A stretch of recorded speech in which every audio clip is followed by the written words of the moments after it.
మానస సరోవర్ యాత్ర ప్లాన్ చేస్తున్నారా? నమ్మకంగా సేఫ్ గా మీ కలల మానస సరోవర్ యాత్రని ట్రావెల్ టర్న్స్ తో నిజం చేసుకోండి. మరిన్ని వివరాలకు ఈ నెంబర్కు కాల్ చేయండి.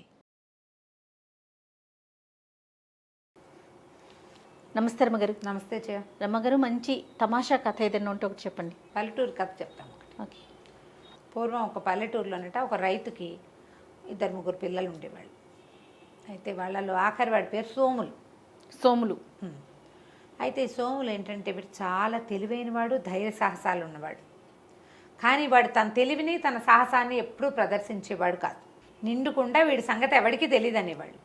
అయితే ఓసారి వాళ్ళ పొలంలో నాట్లేస్తుంటే వాళ్ళ నాన్న ఇంటి నుంచి అన్నం తెమ్మన్నాడు. అంటే మన పొలంలో నాట్లేస్తే ఫ్రెండ్స్ 5-6 మంది కలిసి వేశారనుకో, వీళ్ళందరికీ అన్నం పెట్టే పూచి మందనమాట. అదే మన వైపు కంటే ఇది కొంచెము ఈ తిరుపతి చుట్టుపక్కల ఊళ్ళల్లో బాగా కనపడుతుంది. ఆ వైపు చిత్తూరు ఆ ప్రాంతాల్లో ఏంటంటే ఒకళ్ళకొకళ్ళు సాయాలు వెళ్తాం అనమాట. ఒకళ్ళకొకళ్ళు సాయం వెళ్తారు. మీ పొలంలో ఇవాళ పని చేస్తాం, మా పొలంలో రేపు పని చేస్తాం. ఎవరి పొలంలో పని చేస్తున్నారో వాళ్ళు ఆ పూటకి సంకటేయటం. ఓకే. అది బాగా కనిపిస్తుంది. ఆ కథల్లో కూడా భలే కనిపిస్తాయి.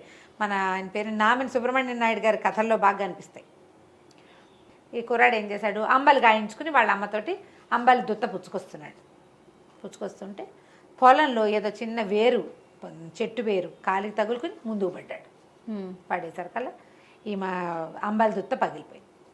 వాళ్ళ నాన్న చెడతిట్టాడు. నిండుకుండా అంటే కుండ పగలేసావు నువ్వు, ఇంత పనికి మాలిన వాడివి, ఓ మాట లేదు మంతి లేదు, ఓ ఇది లేదు అది లేదు, నీకేముందో నీకే తెలీదు అని ఏదో తెగతిట్టి ఇంట్లో నుంచి నీ బతుకు నువ్వు బతుకు, ఇక నేను పోషించలేను, బంగారం అంటే కుండ పగలగొట్టావు, కుండెడు అంబలు పగలగొట్టేసావు, పడబోసేసావు, ఇప్పుడు మళ్ళీ చేయించాలని తిట్టాడు. తిట్టేసరికల్లా సోములు అన్నాడు, ఇన్ని మాటలు పడి నేను మాత్రం ఎందుకుంటాను నాన్న, నాకు ఒక మంచిది ఇనప గద ఉక్కు గద చేయించివు, అది ఇవ్వు చాలు, నా బతుకు నేను బతుకుతా, నీ జోలికి నేను రానన్నాడు. వాళ్ళ నాన్న ఏం చేశాడు, ఒక అరమణుగుతోటి ఇనుముతోటి ఒక గద చేయించాడు. వీడు దాన్ని పళక్కమని విరిచేశాడు. ఇది గట్టిగా లేదు, ఇంకా గట్టిది కావాలన్నాడు. ఒక మణుగు పెట్టి చేయించాడు. ఆ మణుగుది విరిచేశాడు, ఉంచేశాడు దాన్ని. తర్వాత 2 మణుగులు పెట్టి మంచి ఉక్కు గద ఒకటి చేయించి ఇచ్చాడు. ఇస్తే ఆ గదని వీడు గట్టిగా నొక్కితే వంకర పోయింది, కానీ పర్వాలేదులే ఇది పనికొస్తుంది, ఇది వాడుకుంటాను నేను అన్నాడు. ఆ గదని చేత్తో పుచ్చుకొని తన దారిని తను పోయాడు. ఆ కాలంలో పిల్లల్ని ఇట్లా వదిలిపెట్టేసేవాళ్ళు. వాడు బతుకుతాడు, ఫలానా వాళ్ళ అబ్బాయి నేను చెప్తాడు, తర్వాత ఎప్పుడు వచ్చి కనపడతాడు నాన్నకి. ఈ 25 ఏళ్ళు వచ్చినా మనమే వెనకాల పడి అమ్మా నాన్న అన్నం చూసి చిక్కుడుకాయ కూర ఇష్టం, వంకాయ వేపుడు ఇష్టం అంటా లేవు పాతకాలంలో. నాకు తెలిసిన కాలంలో కూడా పిల్లల్ని పనిలో పెట్టి వదిలేసేవాళ్ళు, ఊరికే మంచి చెడ్డ కనుక్కునేవాళ్ళు, కాచి కాపాడ్డా లేవు అసలు. అయితే ఈ పిల్లాడు వెళ్ళిపోయాడు. సోములు వెళ్ళిపోయి ఆ ఊరు రాజుగారి దగ్గరికి పోయాడు. అయ్యా ఏదైనా పని ఇవ్వండి అంటే, ఆయన ఏం పని చేస్తామన్నాడు. నాకు గొడ్లు కాయటం ఒకటే వచ్చండి, పశువులు కాస్తా, మా ఊళ్ళో ఆవుల్ని నేనే కాసేవాడిని అన్నాడు. అంటే ఆయన అన్నాడు, సరే మన దగ్గర బ్రహ్మాండమైన ఆవుల మంది ఉంది, ఏం జీతం కావాలో చెప్పు అన్నాడు. 2 పూట్ల అన్నం పెట్టి ఏడాదికి ఒక 100 రూపాయలు ఇవ్వండి అని అడిగాడు. ఆయన అన్నాడు, జీతం ఎక్కువే అడిగావు, అయినా సరే ఇస్తా, ఆవులు మాయం కాకుండా చూసుకోవాలి నువ్వు, ఒక ఆవు మాయమైనా కుదరదు అన్నాడు. అంటే ఆవులు మాయమయ్యే లక్షణం ఉంది వీళ్ళ దగ్గర. సరే వీడిని పెట్టుకున్నాడు. వీడేం చేశాడు, తన ముక్కు కదా భుజాన్ని వేసుకుని పొద్దున్నే శుభ్రంగా ఇక్కడ వీళ్ళు పెట్టిన సద్దన్న తిని ఆవుల మందని తోలుకుపోయాడు. తోలుకుని మైదానం పైకి తీసుకెళ్తే గొడ్లది బాగున్నాయి రాజుగారి దగ్గర, మంచి మైదానం అంతా పచ్చిగా, రాజుగారి ఆవులు కాబట్టి ఎవరు అడ్డం పడేది లేదు. మధ్యాహ్నం అయ్యేసరికి భోంతరాళాలు దదరిల్లేలాగా ఒక పెద్ద రాక్షసుడు ఒకడు వచ్చాడు. అయ్యో.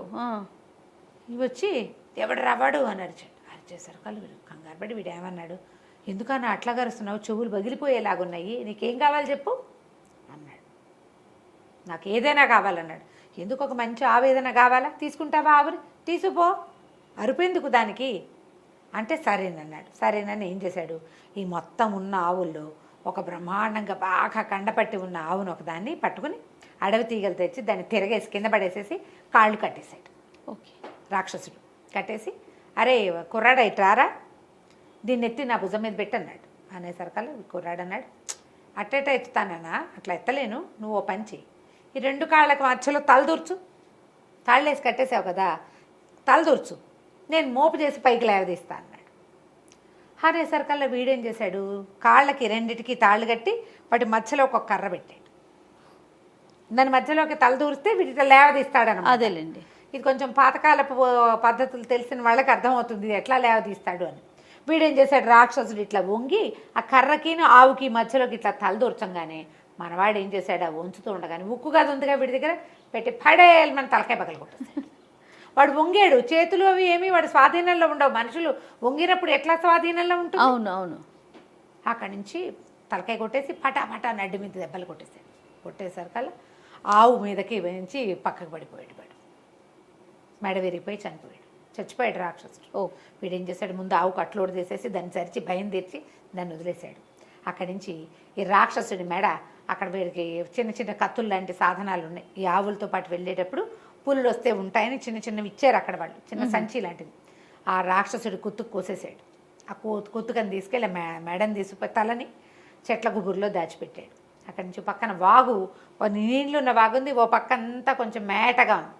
అక్కడ కూర్చుని కాసేపు ఈ కర్రతో తవ్వి ఈ రాక్షసుడి శరీరాన్ని అందులోకి దొర్లించేసి ఇసుక పోసి కప్పేశాడు. సాయంత్రం ఆవులు తోలుకుపోయాడు. రాజుగారు ఆవులన్నీ లెక్కెట్టిచ్చారు. అన్ని ఆవులు ఉన్నాయి. ఏమిటో విశేషాలు మైదానంలో అన్నారు. ఏమున్నాయండి, చక్కటి పచ్చికుంది, ఆవులు హాయిగా మేసాయి, ఇంకేముంది విశేషం అన్నాడు సోములు. ఇంకేం విశేషాలు లేవా అని అడిగాడు రాజుగారు. ఏం లేవండి అన్నాడు. ఇదేనండి విశేషం, ఇంకేముంటాయండి అన్నాడు. అనగానే నేను ఆశ్చర్యపోయాడు. సరే ఊరుకున్నారు. మర్నాడు మళ్ళీ ఆవులను తోలుకుపోయాడు మనవాడు. అన్నం తిన్నాడు, చక్కగా ఆవులను తోలుకెళ్తే మధ్యాహ్నానికల్లా రెండో రాక్షసుడు వచ్చేసాడు. వాడు అన్న, మా తమ్ముడేట్రా ఏం చేసావురా అంటే, నేనేం చేశానన్నా, ఆవును మెడబెట్టి పట్టి పంపించాను, నాకేం తెలుసు అంటే, సరే నేను కూడా ఆవును పట్టుకెళ్తాను. పట్టుకెళ్ళని సేమ్ మెథడ్. ఆ ఆవు రెండు కాళ్ళు ముందు వెనకాల కట్టేసి మధ్యలో ఒక కర్ర దూర్చి తల అందులో పెట్టే లోపల వీడు వెనకాల నుంచి కొట్టేశాడు. ఈ రాక్షసుడు తలకాయ కూడా దాచేశాడు. బాడీ తీసుకెళ్లి బాగులో దోసేశాడు. సాయంకాలం మళ్ళీ రాజుగారి దగ్గరికి పోయాడు. పశువుశాలకు వెళ్ళంగానే లెక్కెట్టారు, చూసుకున్నారు. ఏమిటి విశేషాలంటే, ఏమున్నాయండి, ఇవాళ మబ్బేసిందండి, అట్టే ఎండలేదు, ఓ జల్లు పడుతుందేమోనని కూడా అనిపించిందండి, అదేనండి విశేషం అన్నాడు. రాజుకి వింతగానే ఉంది, ఏదో జరుగుతోంది, ఏంటో తెలీదు. వాడేం చెప్పడు, వాడు ఎవరికీ చెప్పడేమి, అన్నం తింటాడంతే, కులాసాగా ఏ పిన్నలు వాయించుకుంటూ తిరుగుతాడు అటు ఇటు. ఏం లేదు. మూడో రోజు మళ్ళీ ఇంకో రాక్షసుడు వచ్చాడు. తుంపదగా ఇంతమంది వస్తున్నారని వాడిని కూడా ఇదే శాస్తి పట్టించాడు మనవాడు. ఓకే, వాళ్ళు తెలివి గల వాళ్ళు కాదు, బలం ఉన్న వాళ్ళు అంతే. వీడికి తెలివి బలము రెండూ ఉన్నాయి కుర్రాడికి. సాయంకాలం ఇంటికి వెళ్ళగానే రాజుగారు అడిగితే ఏమన్నాడు, ఒక ఆవు ఈయనమప్పుగా ఉందండి, రేపు ఇంతుందేమో చూద్దారండి, దాన్ని తీసుకెళ్ళొద్దండి, కట్టేస్తానండి, అదేనండి విశేషం అన్నాడు. నాలుగో రోజు ఒక ముసిలి రాక్షసి వచ్చింది వీళ్ళ దగ్గరికి, ఈ కుర్రాడి దగ్గరికి. ఏర్రా నా ముగ్గురు కొడుకులు ఏమైపోయారా, కనపట్టలేదు, నువ్వే ఏదో చేసావు వాళ్ళని అనేసి మీద పడింది.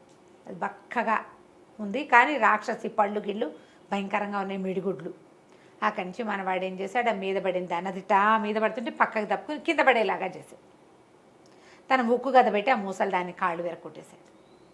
అది లబో దిబోమని ఏడ్చింది. ఒరే నాయన, కాళ్ళు విరిగి నేనేం చేస్తాను రా, ఇక్కడ పడుంటా మైదానంలో, డేగలు గ్రాబందులు పీక్కుతుంటే చంపేయరా, నన్ను చంపేయరా అంటే, నేను చంపేను, అసలు మీరు ఏం చేస్తున్నారు ఇంతకాలంగా, ముగ్గురు వచ్చారు, నువ్వు నాలుగో దానివి అంటే, అదేమంది, ఒరే మేము ఆవులను పట్టుకెళ్ళిపోయి తినేస్తాను రా, మా దగ్గర బోల్డ్ అంత డబ్బు ఉంది, రోజుకు ఒక ఆవు కావాలి మా నలుగురికి, మైదానంలోకి ఏ గొడ్డు వస్తే ఆ గొడ్ల నుంచి ఒక మందల నుంచి ఒక దాన్ని పట్టుకెళ్ళిపోతాము, రాజుగారు ఎంతమందినో మార్చాడు కానీ మేము గొడ్లను వీళ్ళు కాకపోతే ఇంకోళ్ళు వస్తారు, మా గుంపులోంచి తీసుకెళ్ళడం సులువు, ఒక్క ఆవు అయితే దాని వెనకాల పడాలి, అవును, పైగా అది వచ్చేస్తుంది అని చెప్పింది. చెప్పేసరికల్లా సరే ఏమంది, కాళ్ళు వేరు కొట్టేసావు, నన్ను చంపేయి అంటే, ఊరికే ఎందుకు చంపుతాను నేను అన్నాడు.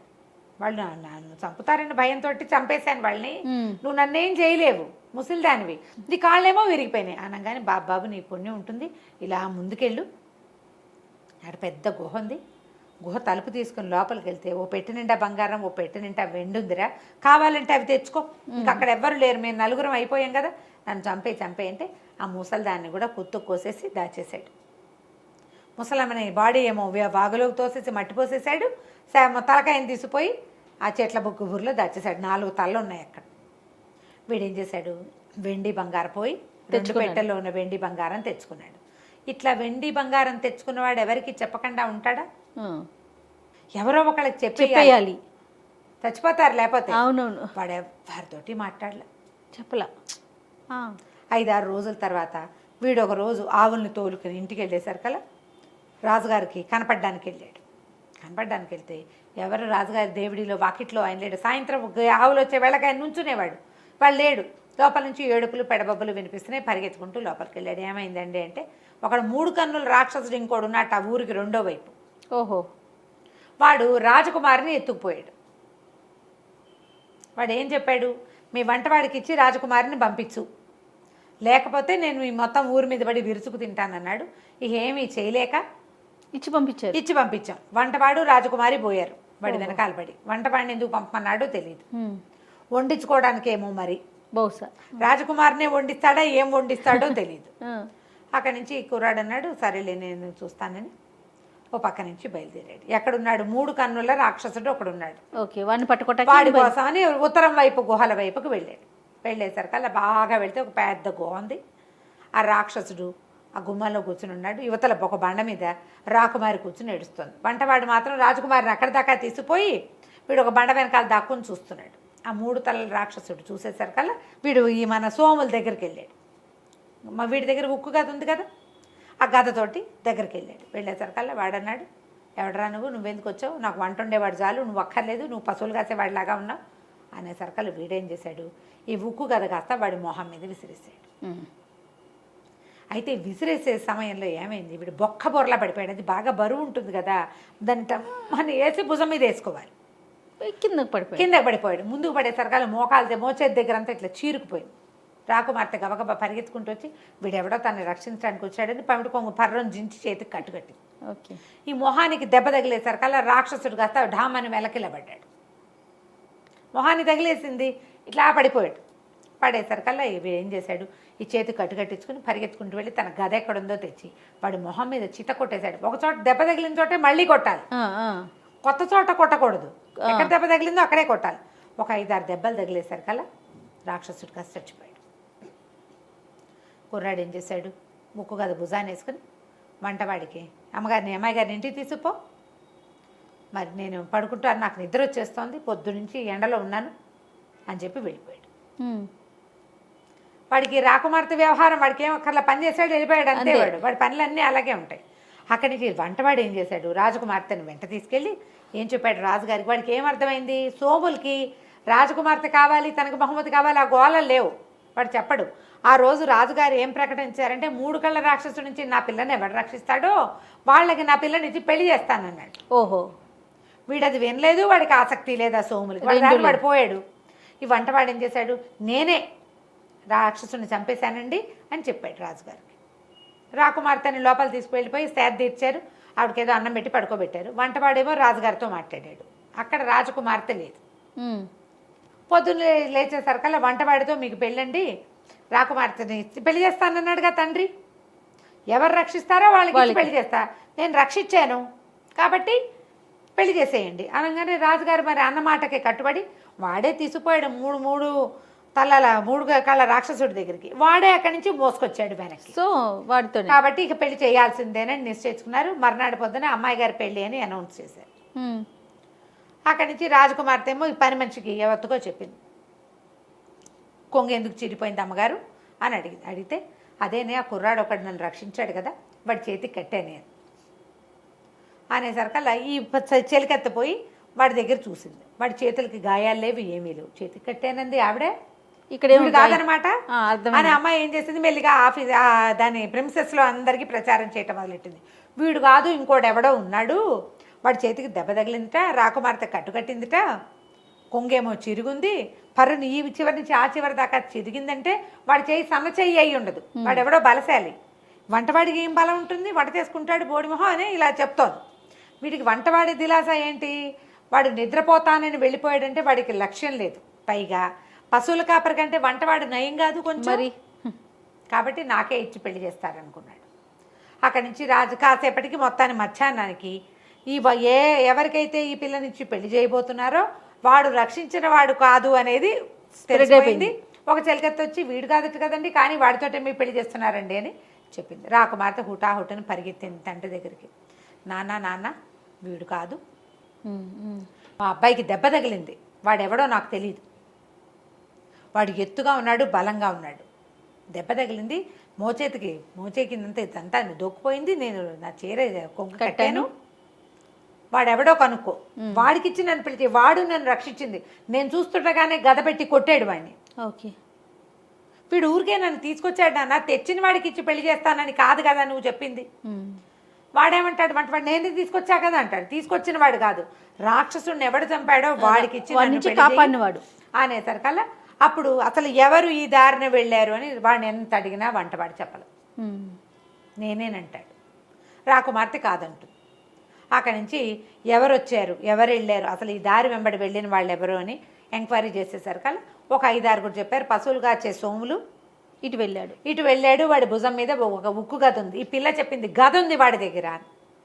అక్కడి నుంచి ఈయన కబురు చేశాడు. కబురు చేసి ఆ సోములు వచ్చాడు.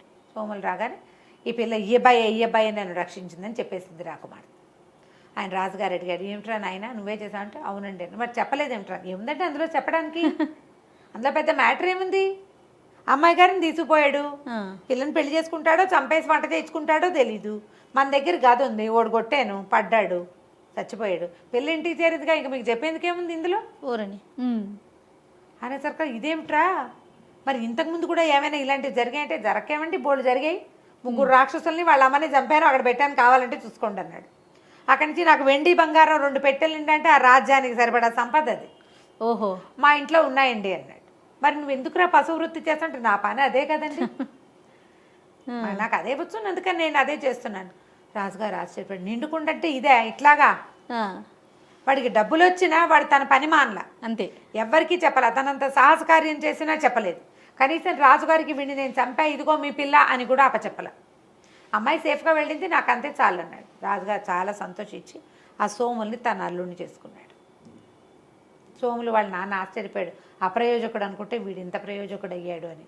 తర్వాత ఆ రాజ్యానికి రాజు అయ్యాడు. కథ కంచికి మనం ఇంటికి. సూపర్ అండి. నమస్తే. నమస్తే.